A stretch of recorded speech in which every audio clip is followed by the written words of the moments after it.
Morning student, मैं विकास परमार एक बार फिर आप लोगों का स्वागत करता हूं।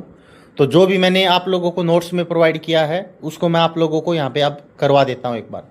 इसमें आपको बताया है कि मैंने मत्स्य वर्ग जो होता है उसमें 2 चैम्बर होते हैं, एम्फीबियन में 3 चैम्बर होते हैं, रेप्टाइल्स में 3, लेकिन मगरमच्छ के अंदर 4 चैम्बर होते हैं, बर्ड्स में भी 4 और मैमल्स में भी 4 होते हैं। उसके बाद अब सबसे पहले आप मछलियों के बारे में बात करते हैं, मत्स्य वर्ग के बारे में। तो मत्स्य वर्ग के बारे में बात करते हैं तो सबसे पहली बात तो मैंने आपको बता दी, इसमें चैम्बर 2 होते हैं। इसमें केवल अशुद्ध रक्त बहता है, शुद्ध जो होते हैं वो क्लोम करते हैं इसके अंदर, ठीक है। और क्लोम के द्वारा ये गिल्स के द्वारा ही सांस लेते हैं।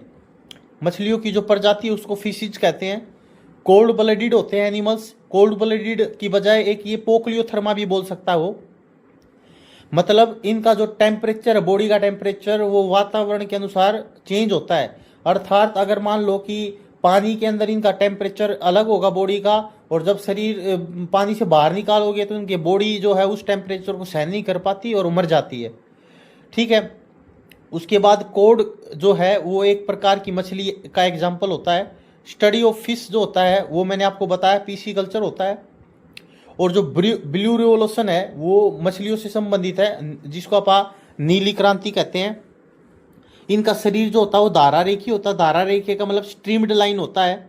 वो मतलब समुद्र में जब या पानी के अंदर चलती है तो वो इस तरीके की गति करती है। उसके बाद इनका श्वसन जो होता है वो क्लोम द्वारा होता है, मैंने आपको बताया था। इसमें ये पाषाण जो होती है ये स्टोन फिश कहलाती है। स्टोन फिश ये एक प्रकार की मछली होती है और सबसे विषैली मछली होती है। उसके बाद कई बार आप लोगों के एग्जाम में पूछ लिया जाता है कि शार्क क्या है, तो कई बच्चे शार्क को मैमल्स में लगा देते हैं, लेकिन शार्क एक प्रकार की मछली होती है और इसको डॉग फिश कहते हैं।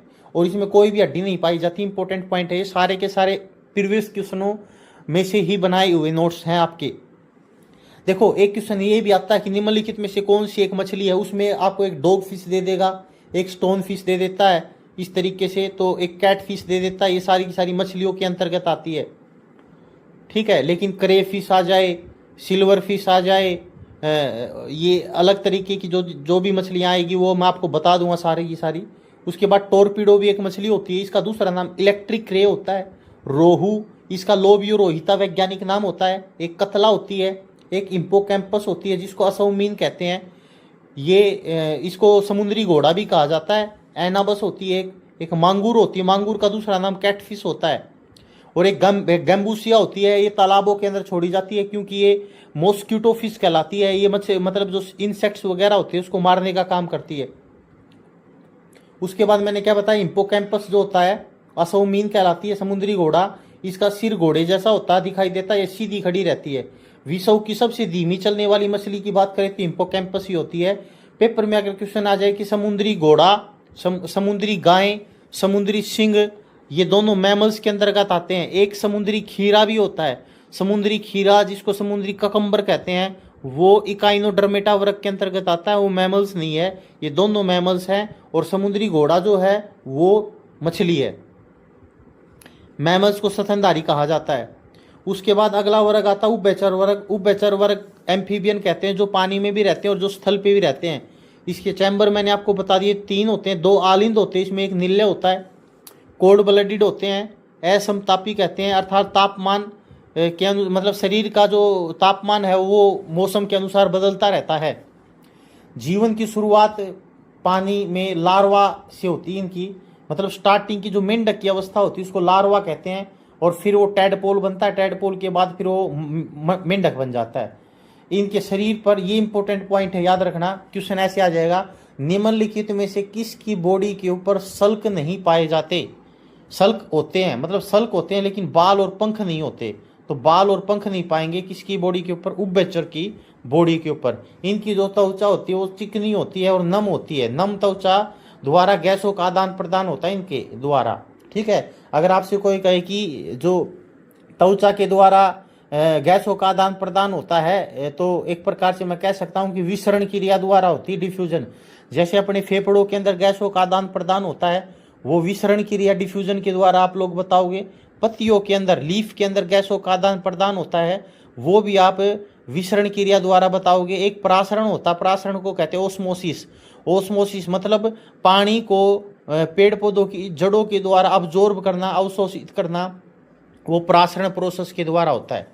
इनकी आरबीसी में केंद्रक नहीं होता, न्यूक्लियस नहीं होता। ये इंपॉर्टेंट पॉइंट है, आप लोग याद रखना इस पॉइंट को। उसके बाद अगले पॉइंट के तरफ बढ़ता हूँ। इसकी लार्वावस्था में श्वसन कलोम, मतलब जब स्टार्टिंग में मेंढक स्टार्टिंग में होता है तब इसका श्वसन तो गिल्स द्वारा होता है। जब ये थोड़ा सा वयस्क हो जाता है, अडल्ट हो जाता है, तब लंग्स के द्वारा भी करता है, फेफड़ों के त्वचा के द्वारा भी करता है और मुख गुहा द्वारा भी करता है। किसी किसी वयस्क अवस्था में श्वसन कलोम द्वारा भी होता है। इसमें एक्सटर्नल फर्टिलाइजेशन होता है, दो प्रकार का होता है, एक तो इंटरनल होता है, एक एक्सटर्नल। जैसे मनुष्य है, मनुष्य के अंदर इंटरनल फर्टिलाइजेशन होता है, लेकिन इसके अंदर एक्सटर्नल फर्टिलाइजेशन होता है। और इसके लार्वा को मैंने अभी आपको बताया था, इसके लार्वा को क्या कहते हैं? टैडपोल कहते हैं। ठीक है, ये पॉइंट याद रख लेना। टोंड जो होता है वो अपने अंडे लड़ी की तरह पानी में देता है, जबकि मेंढक अपने अंडे गुच्छे में देता है। ठीक है, मतलब टोंड जो होता है वो एक प्रकार का मेंढक ही होता है, लेकिन मेंढक की एक अलग प्रकार की प्रजाति होती है। तो वो जो अपने अंडे होता है वो एक प्रकार से स्ट्रिंग्स लाइन में देता है इस तरीके से, और ये गुच्छे में देता है। उसके बाद इनका उदय कब हुआ था? इनका निर्माण डिवोनियन कल्प में इनका निर्माण हुआ था। ठीक है, सबसे पहले तो मछलियों का निर्माण हुआ था। मछलियों ने जब फिर पानी के ऊपर, जो मछलियां थोड़ा समुद्र के ऊपर और पानी के अंदर रहने लगी, उसको फिर एम्फीबियन कहा। और जिन एम्फीबियन ने रेंगना स्टार्ट कर दिया उनको रेप्टाइल्स कहा, और जिन रेप्टाइल्स ने उड़ना सीख लिया उनको बर्ड्स कहा। ठीक है, उसके बाद इसमें देखो टोंड जो होता है इसका वैज्ञानिक नाम ब्यूफा है।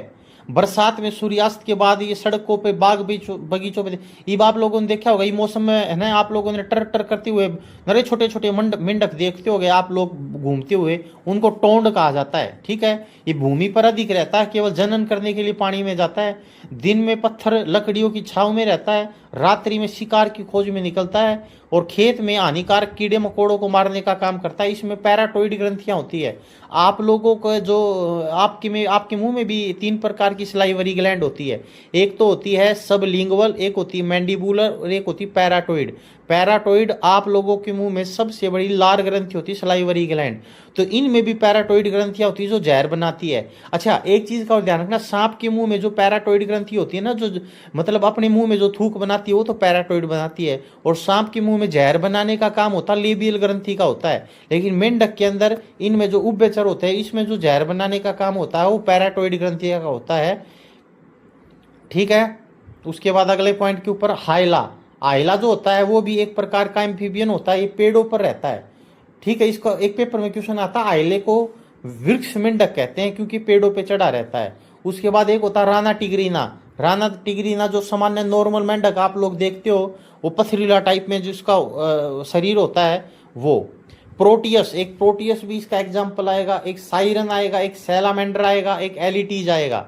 एलिटीज को मिड वाइफ टोंड भी कहते हैं, पॉइंट याद रखना, धात्री शेख कहेंगे इसको। साइरन ये लंबा होता है, जैसे सांप जैसा दिखाई देता है, हाथ पैर नहीं होते इसके साइरन के, और केवल नर मेंढक ही टरटराते हैं, याद रखना।